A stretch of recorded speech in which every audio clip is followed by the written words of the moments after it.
hello there. We have a little white fluff ball I know here. she's like, what is my going on? My goodness.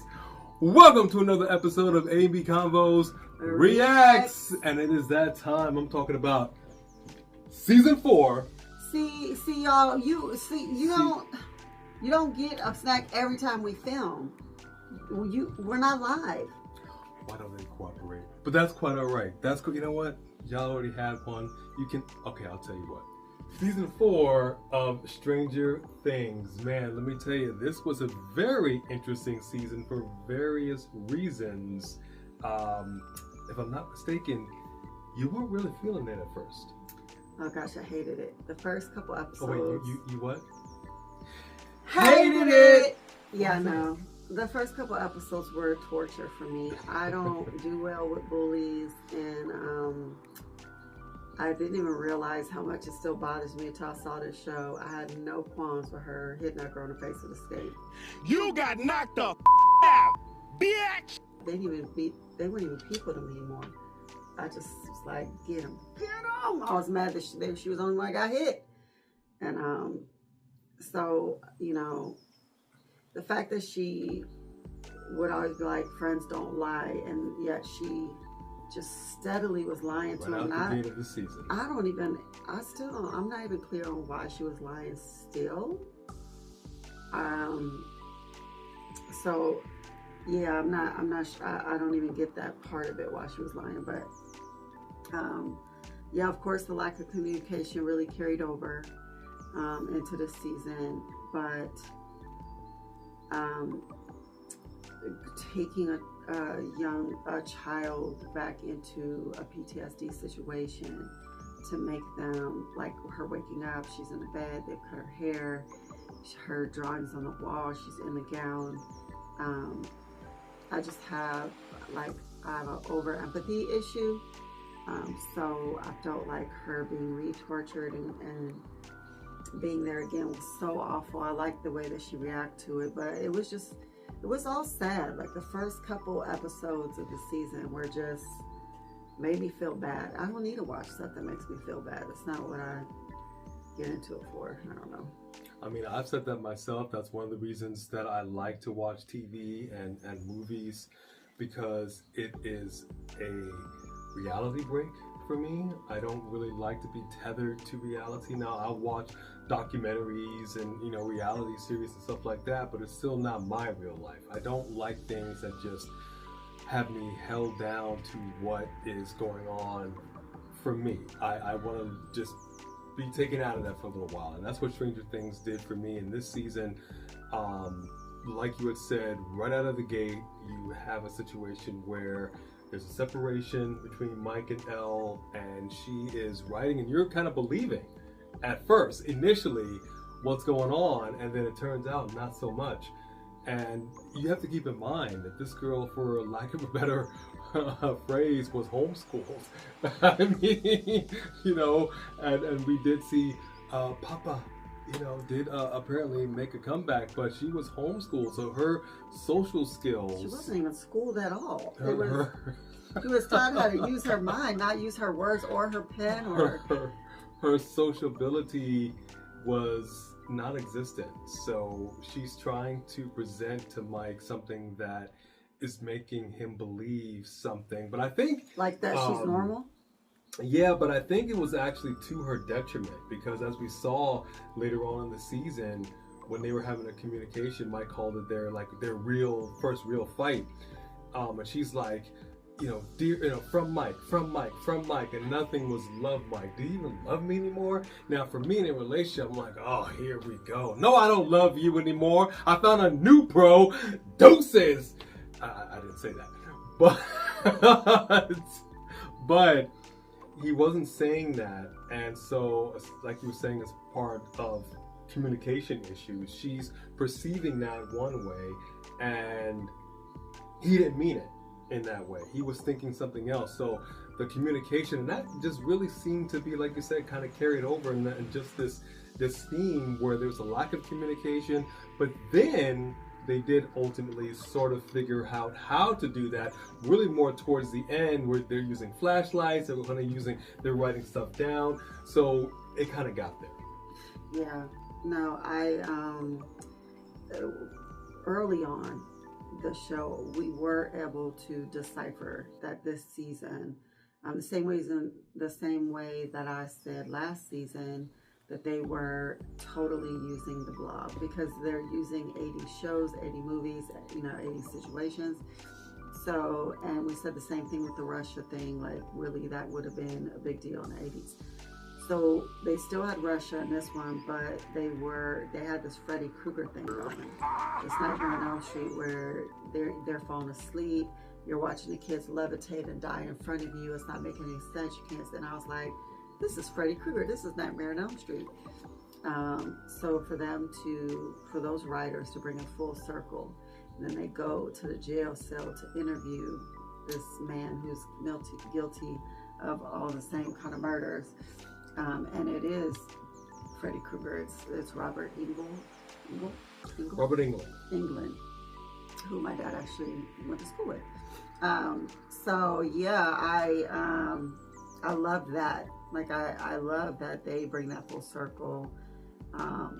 So that was enjoyable. And once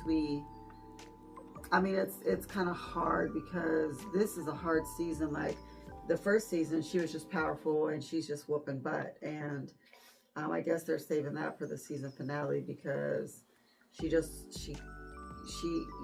powerful when she could get her powers, but if they still weren't enough, blah, blah, blah, blah. There was just, it just wasn't a feel-good season. But I do appreciate the storytelling and the way that they brought this whole thing full circle, not only with this whole dimension opening up at the same time that she was found, but also who this creature is to her, and how it relates to Hawkins. And so I feel like for the people who stopped watching after season 2 or 3, you never got the full story. There's actually a reason, and it's a really good one, about why this thing is after her and who it is to her. And her perspective of what was going on was a little different than what she remembered, which is also very interesting because our memories actually have been proven. It has been proven that your memories cannot necessarily be trusted, that we alter them. We can make suggestions that recreate memories, or people say stuff or we read stuff and we can mix it all in. So we've actually been, studied this enough over time that your memory can fail you. So a lot of what she thought was going on wasn't exactly how it was, which was pretty good too. Yeah, I would definitely concur with that assessment. As far as what I could see here, this was a piecing together of Elle's mind, of things that she has pushed out, and the reality is, like Papa had said, it's not like you no longer have your powers. You've just now lost your ability to, again, kind of communicate, connect with that, and we're going to repair that. We're going to repair that bridge, and they did, and in doing so, again, sort of like I guess you call it like a regression therapy kind of a thing. She's remembering certain things, and again, like your memory, she thought that she was the monster, and in essence, she wasn't. But the monster was somebody that was there.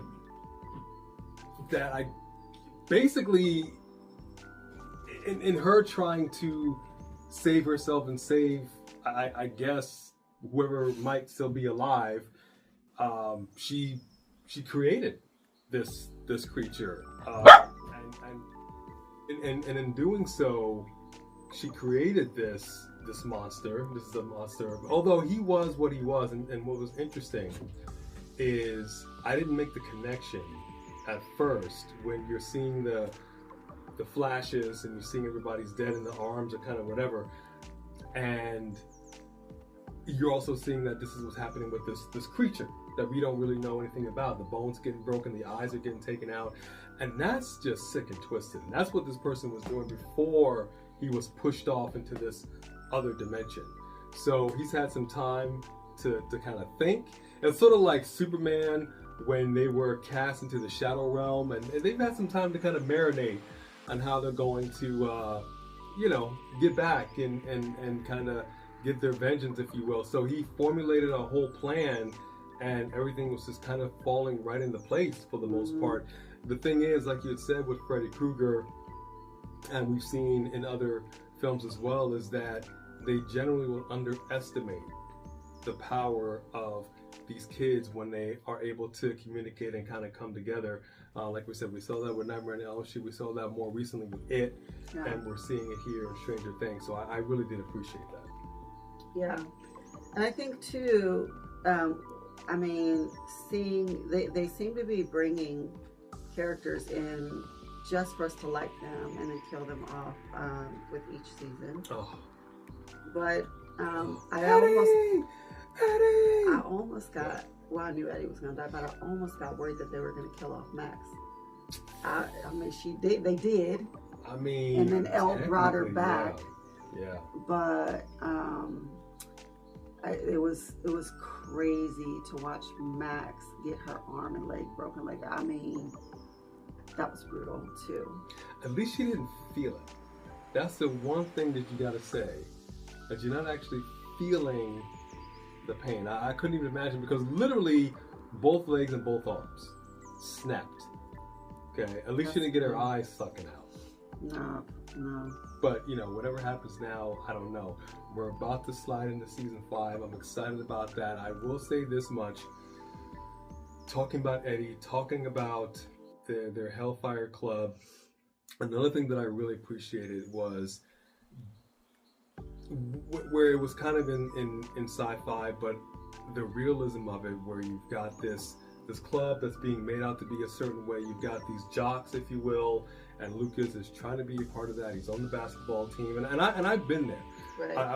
I told us that this is literally me in high school, where I was a certain way in junior high and what have you, and then going into high school, I'm like, okay, I had a best friend. We went in there and things kind of changed for me, and I'm like, I'm tired of being this. I'm tired of being the outcast. I want to be in the cool kids club. I want to sit at the cool table, and so I know what that's like, and I can understand. There's really, especially when you're dealing with teenage hormones, there's really this pull and this struggle that you feel with your childhood friends, but also like, hey, now I'm in this new environment. I've sprouted a little bit. I've got these skills. Yeah, it might be a bench warmer, but oh wait, I made that shot. I'm lifted on the shoulders. Oh man, this is fantastic. And you're really trying to be a part of the team, but then they're also seeing things a certain way. Yeah. My girlfriend would never. She would this, she would that. And like, no, she absolutely was. She absolutely did. And you just kind of need to accept that. And people don't want to accept that. And so they kind of went off the rails a little bit. But he was also right? Because the only reason she was doing it is because she was having these nightmares and hauntings and was trying to escape in her mind, not knowing what to do because she thought she was going crazy or something. So it was very out of character for her. It was very out of character for her, but he also, again, talking about communication, she did not communicate with him about what she was seeing and what she was going through. Yeah. So he had to formulate his own conclusions. Right. And then, interestingly enough, his conclusions, I thought, he's crazy. Once he saw what happened in the water. Yeah. But like, no, you conjured and did, and I'm like, you were worshiping the devil. Gosh. You were a devil cult. So talking about certain characters that actually didn't make it out, when he got sawed in half, I was like, are you gonna miss him? Although there was a part of me that was like, he has a family. I was, like, my God, he's got a family. But it was interesting. But I'm really kind of happy more than anything, because as seasons go on, you kind of ask yourself, like the first 3 seasons, it just seemed like the start of them, they were just, the second and the third season, you were going through these events, and then the season starts and it's like it never happened. This time, there's fissures that actually opened up. There's no denying that stuff is going on, and everybody is now, okay, we've got to deal with this. So now we're going into season 5, not just this happy-go-lucky, let's just move to a different town and forget about it and live a normal life. No, we've got to deal with this once and for all. So at least now we're going into season 5 with that aspect of it, and that I like. Yeah. And also, this is the season that explains to you that when he was putting her in the tank so that she could try and connect and find others, that he was trying to see if he would come looking for her, because they weren't trying to open that world. They were trying to close that world, and they were trying to stop him. And they knew that she was the only answer. So this whole time we've been thinking like they're the bad guys that just want to hurt her. They literally know that she opened this gate and created him and has to close it, and no one else could do it. And after losing her powers, had Papa not kidnapped her, taken her back, and did everything that happened, she wouldn't have got her powers back. And so then you have to go, dang, wait a minute. Like, you know, the story wasn't exactly how she was saying it was. That's generally how it is. He's still a bad guy who kidnapped a baby and lied to the mom. Let's not try to say that he's not. He wasn't a good guy. I didn't cry for him either. Well, you know, the interesting thing about this is, not that this reaction show is about, but good and evil, basically, where you, like, if you're a Christian, if you're a believer, and they will say, well, listen, the devil knows the Bible very well, and he will take bits and pieces of that to tell a narrative, if you will, that isn't exactly accurate. And that's what we were seeing in that facility, where you had this person in here, number one, who was talking with Elle and not necessarily saying things that were wrong, but also he had an ulterior motive. Right. And was trying to get her to believe certain things in a certain way, and it was successful. Now, he didn't expect to be hurtled into a whole other dimension, you know, when all was said and done, but that again opened up, for lack of a better term, a gate to a whole other situation, which I think is rather interesting. I will also say, talking about ulterior motive, we also saw, because we were dealing with Russia, we're dealing with Hopper, the things that Hopper had to endure. I mean, the physical pain, and I thought it was bad enough to just see what he had to do in regards to his ankles, and you know, I need you to swing this thing, and then when he's taking his shirt off, and you're just seeing, it was like the movie from Glory. I'm like, this is Denzel Washington. Tear it up! Tear it up! You know, I was like, wait a minute. He was tore up, and I couldn't believe it, but he was really, really, really in a place where he's questioning his almost his sanity, and they're in a situation where they had to believe this smuggler who double-crossed them, and then he ultimately was, towards the end of that, I guess, redeemed in some way, because he was basically said, listen, I thought I had heard about this great guy who did these things, and now look at you. And right. So it was so interesting to see how these characters all were in their own different ways. Everybody had their own ulterior motives. Yeah. But ultimately, like we were saying, it's about communication, coming together for a common goal. Like you were saying earlier, doing that and seeing Hopper and these other Russians, none of which speak English. So he's trying to communicate with the guard who's now in there with them. It's like, listen, we gotta stick together on this, otherwise we're not going to survive. Absolutely love that aspect of it. Yeah. No, I ended up enjoying it ultimately. You know, maybe halfway through the season, I liked it a little bit more. And I think Nancy and Jonathan need to break up. I don't see it. I feel like he was the best friend. I love the Pretty in Pink thing they did, by the way, with the chick that looked like Molly Ringwald. But I mean, I'm not gonna go there. I'm not gonna go there yet. Who would you rather see her with? Jonathan cares about her. As does Steve, and I can appreciate that. I think for me, a lot of time has passed. I think the problem is Steve may still care. There's a phrase that you might hear people say, I got love for you. Throuple? No. Wow. Oh, no. Different phrase? We went somewhere else. What? Didn't say that. Didn't say that. I mean, if they wanted to run a train, I mean, that's all them. I don't know. We went all. Woo woo! No. But I think it goes with communication. I think it's a situation where Nancy's thinking one thing, Jonathan's thinking another. They weren't really communicating with it they should have, and so based on that, you've now got to formulate and extrapolate your own narrative about what's going on. And they came together, and you can see that they did care about each other. But as far as Nancy and Steve go, I think there's a phrase that I got love for you. That I think they have love for one another. He was her first, and there's always going to be a special place in that person's heart. They've been through some things together, for sure. But I think there's somebody else out there for him. I think if Jonathan and Nancy find things out and they communicate, work on their communication skills, I think they can ride this relationship out. I will say this much for this season. The season was a slow burn.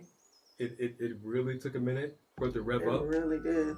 You know, like there's a snowstorm going on right now. So if you've ever had to turn a car on in a snowstorm, that's just... It takes a second to get there, and then it finally does. Then you gotta let it warm up a little bit. That's what season 4 was for me.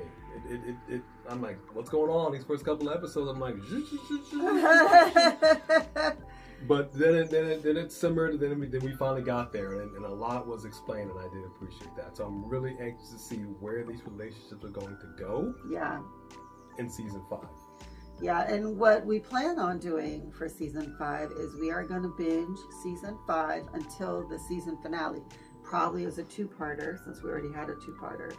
We will be going live for the finale. And I think that we're hoping it will be this week. I'm thinking we might even be able to do it Wednesday or Friday, but we will let you know for sure. We can give a review live to everybody of what we saw so far, and then watch the last episode with everybody. Love it. So that sounds like that'll be fun. Hopefully that'll be coming up this week. Love it. And if you're a wrestling fan, you already know we'll be live for the wrestling shows. And we have a prediction show coming. And if you don't follow my channel, check out More Than Borderline with B. That's me. More Than Borderline, A&B Convos Wrestling Edition. We're coming at you all kinds of different ways. It's not quite the throttle. What's your socials? You don't need to work on all that. That's neither here nor there. Thank you all so much for joining us for another episode of A&B Convos Reacts Stranger Things Season 4. We will see you for Season 5.